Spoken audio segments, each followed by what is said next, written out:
Hello, guys and gals, me Mutahar, and, I'm being called out and I gotta defend myself.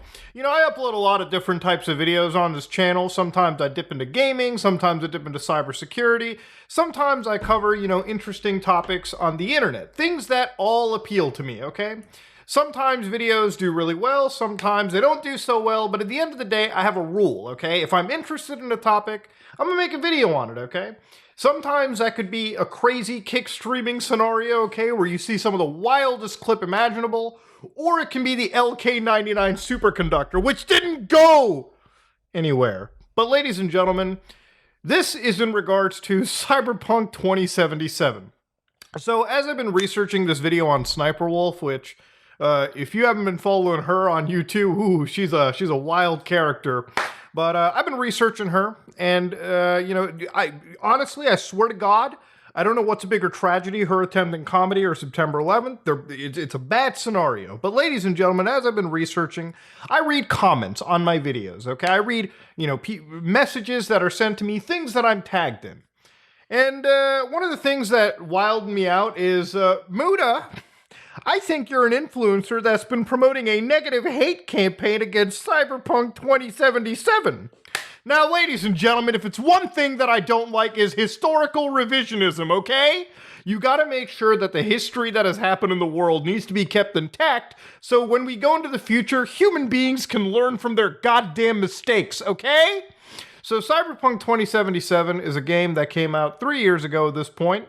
And I'm gonna be honest with you, that's almost an entire high school period. So time is passing, time is ticking, mortality is coming, okay? I'm gonna die one day.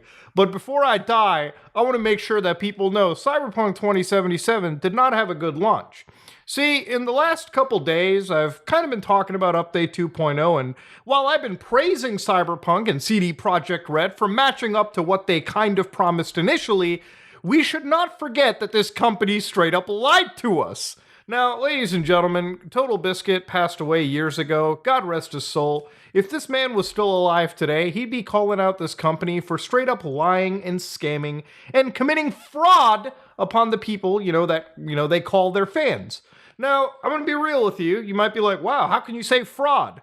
What is lying, okay? If I lie to you and tell you as a game developer that my video game will have feature A, B, and C, and I don't provide A, B, and C to you, and not only do I not give you the features I advertised, but the game that I made is buggy, it performs like ass in a retirement home, then what is that called? It's a scam, it's deceptive, and in some cases, it can be very fraudulent. Now, CD Projekt Red patched up their game after 3 years, Update 2.0, and it's matched some expectations, is all I'm really gonna say. Now, I kind of put the soft gloves on, but I'm gonna be real about this. I shouldn't be blown away that Update 2.0 fixed up driving AI, okay? If the AI can route their vehicle, that puts you on par with Grand Theft Auto 3. 2001 on the PlayStation 2, all right? Yeah, not really that exciting, not really shocking. What about, but the police is there, Muda. The police tracks you around. They look around for you in the city while you're wanted. Congrats, you matched up to Grand Theft Auto 4.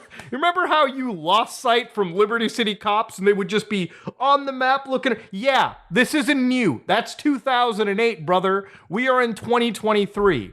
Now, again, while I'm glad that CD Projekt Red updated their game and now it's in a much more complete state than it initially was, none of these features are groundbreaking.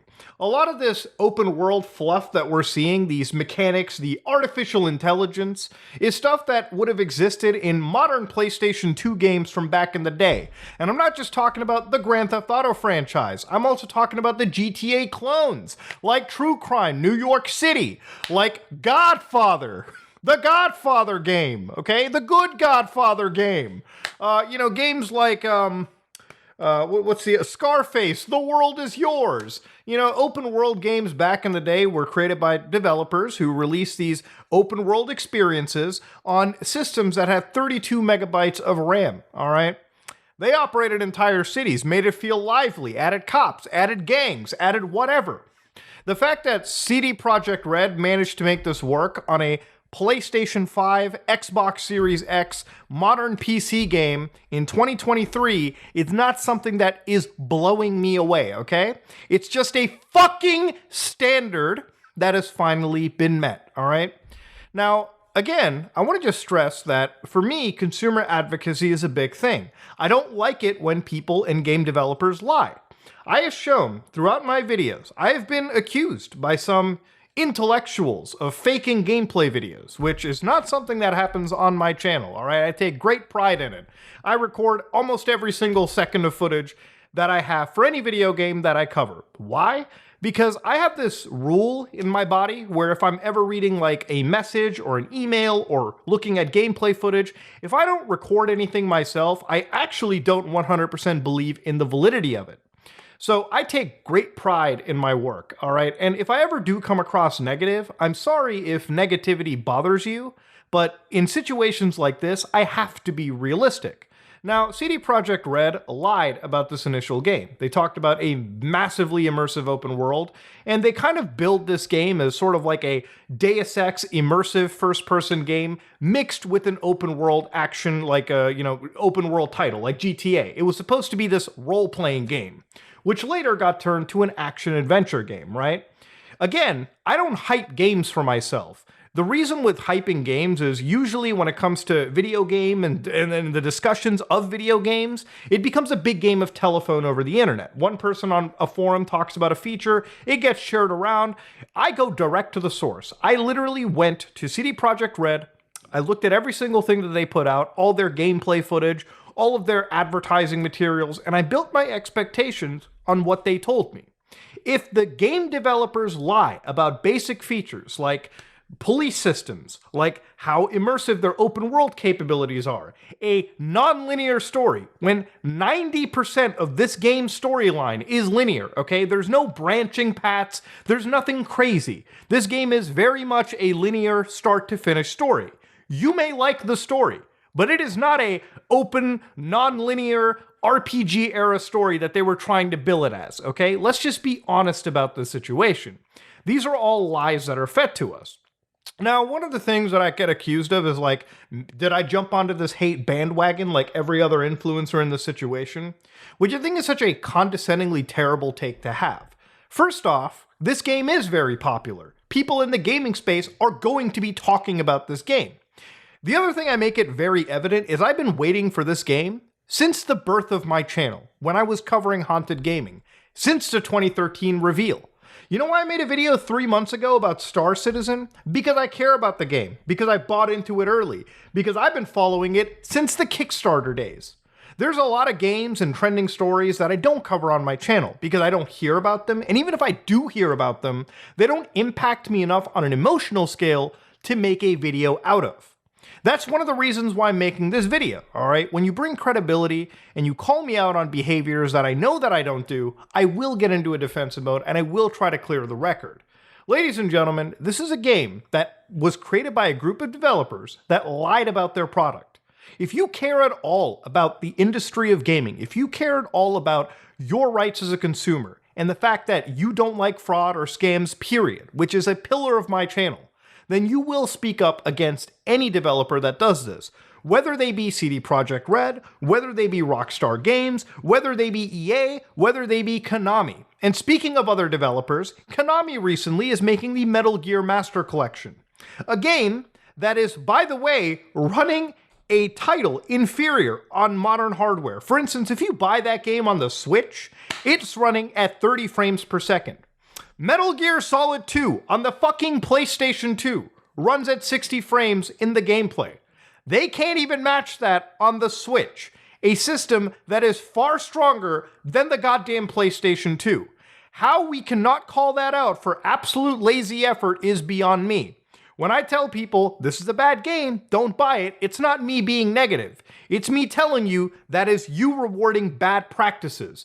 Had you just got MGS2 on the PC and emulated it, you would get a far better experience. And then I always get into people telling that, oh, are you promoting piracy? First off, dog, MGS2 is old enough to drink at this point. That's how old the fucking game is. Second of all, I have a copyright here, so I'm not pirating shit. get out of my face about all that. But to whittle on things back to Cyberpunk 2077, before I take a million tangents out, this game was created by developers that lied about the functionality of this game. Now, granted, they fixed up a lot of the problems 3 years down the road.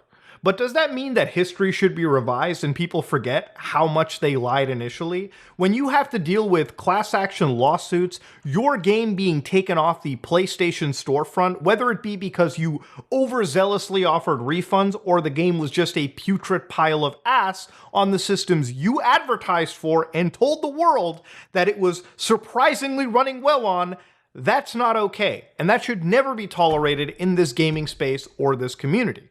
Ladies and gentlemen, what CD Projekt Red did was lie about their game, was deceptively hide aspects of their game from the public until it launched.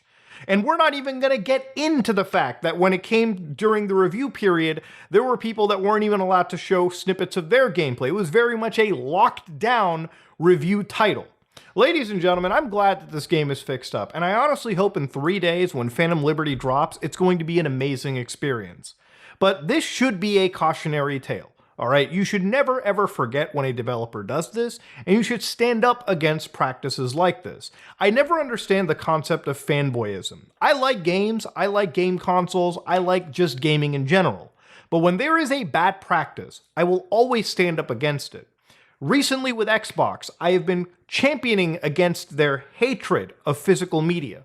I have done the same for PlayStation when we had a C-bomb issue.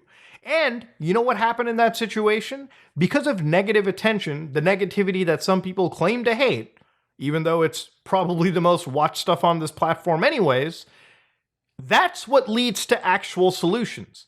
So when those videos were made about PlayStation's errors, a month later, they did send out a firmware update that rectified issues. Do you honestly believe CD Projekt Red would have an incentive if everyone was just careening and sucking them off for 3 years if they had lied to you blatantly about a game release? No, the game was broken on release, people complained about it, and because of the vehement complaints and because people were holding CD Projekt Red to task, they were basically compelled to update their game and bring it to the state that it currently is today.